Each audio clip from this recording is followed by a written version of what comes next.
ensure that nothing like that happens again. The reputation of both the executive officers and senior managers and the company itself is also considered. Going back for a period of 5 years, I'll be doing police checks on the executives, and that I think has caused a little bit of consternation among some of the applicants when they have to go to senior people in their overseas offices and say, we need to have a police check done on you.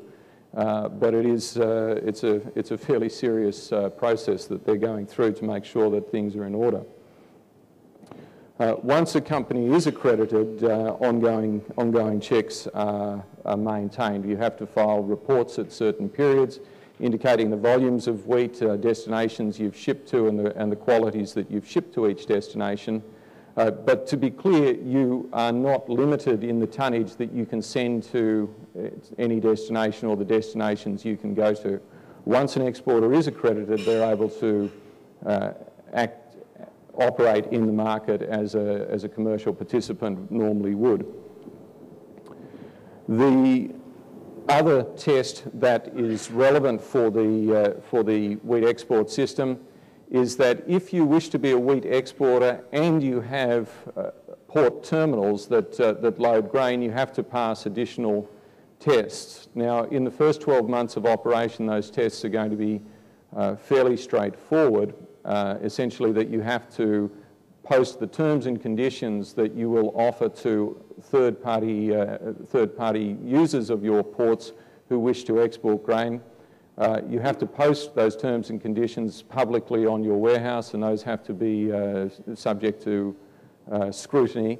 And you also have to present the lineup of vessels that are going to be loading at your port. And the reason for over the forthcoming period, and the reason for that is that there were concerns that the elevator companies, or bulk handlers as they're known in Australia, which have strong presence in particular regions, would be able to shut out other exporters, and that would run contrary to the government's intention that there should be a number of exporters operating in the market.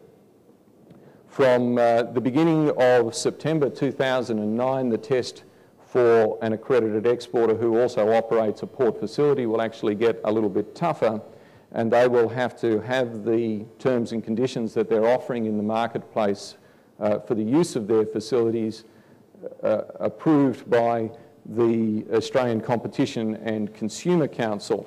So what that, in the language of the Competition and Consumer Council, they will have to lodge an access undertaking, which is an enforceable agreement with the competition regulator or antitrust regulator, if you will, approving the terms and conditions under which they offer access to their port terminals. And some of you may well be aware, but to give you an example, Western Australia, which is the largest wheat exporting state in Australia, all 4 of the bulk grain elevator or port terminals are owned by one company.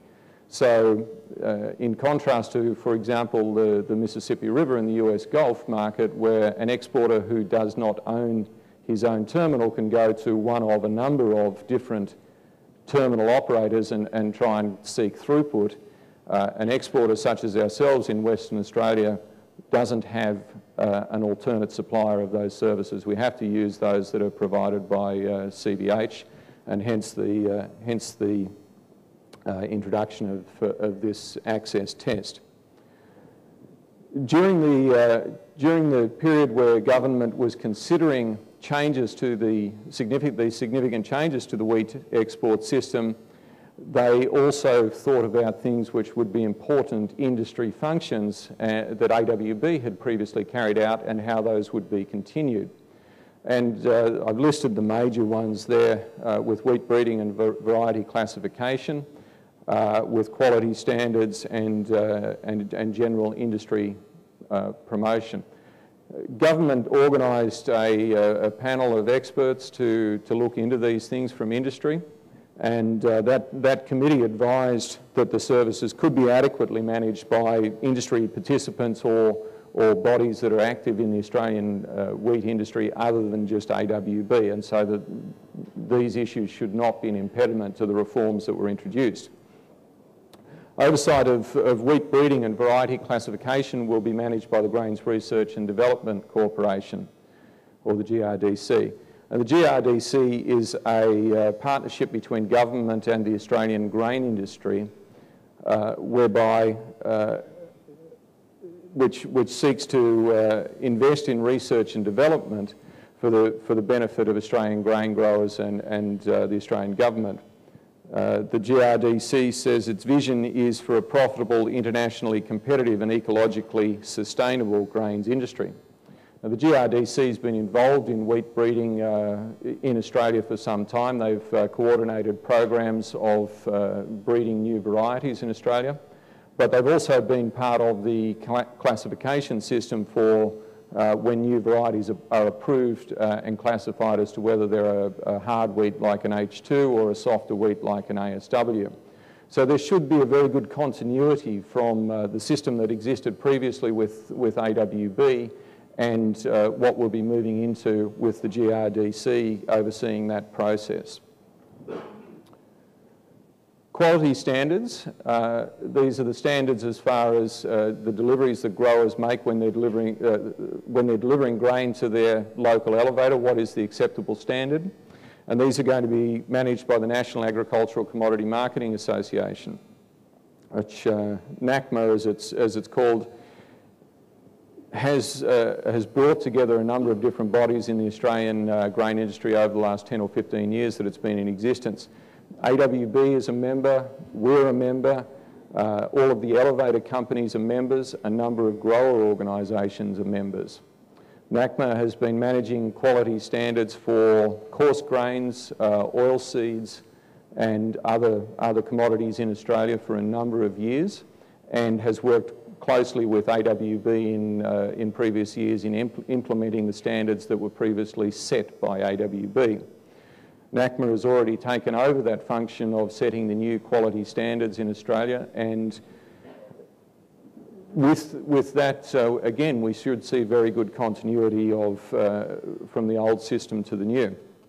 If anything, I would say that the standards under the new NACMA body overseeing them will more closely reflect the quality demanded in the international market than was possibly the case previously. And I think the other advantage is that this process is at arm's length from exporters. Previously, AWB used to set the standards, measure the quality when it was loaded for export and issue the certificates. Now we've got an arm's length system. And the final thing, responsibility for general industry promotion. It was the view of the committee and the government accepted this, that having a number of different exporters operating from Australia would mean that we have actually more people on the job promoting the Australian wheat industry to international customers, and that those customers will be able to access new opportunities, new markets, but also new markets with, or new customers within existing markets. It's been pointed out, I think, many times that Australia's market share in Japan, for instance, is only 25%. Its market share in Indonesia is much higher, at something around 60 or 70%, but through most of the rest of Asia is around 30%. And into the Middle East around 50% in the highest cases. So given that Australia does have a significant freight advantage to these regions, it is not unreasonable to think that Australia, that these companies will focus more of the marketing effort in this region. I think that the changes have a number of implications for exporters, and the main thing is that we'll be able to participate in the market, both servicing customers in the region, but also simply to be able to buy wheat in Australia and act commercially in the marketplace in Australia. I think that we will see the development of more risk management products. The volumes on the Australian Stock Exchange wheat contract have already increased from a very low base to something that is approaching a reasonable degree of liquidity at the moment, and I think we'll see further development of that. The ability to participate in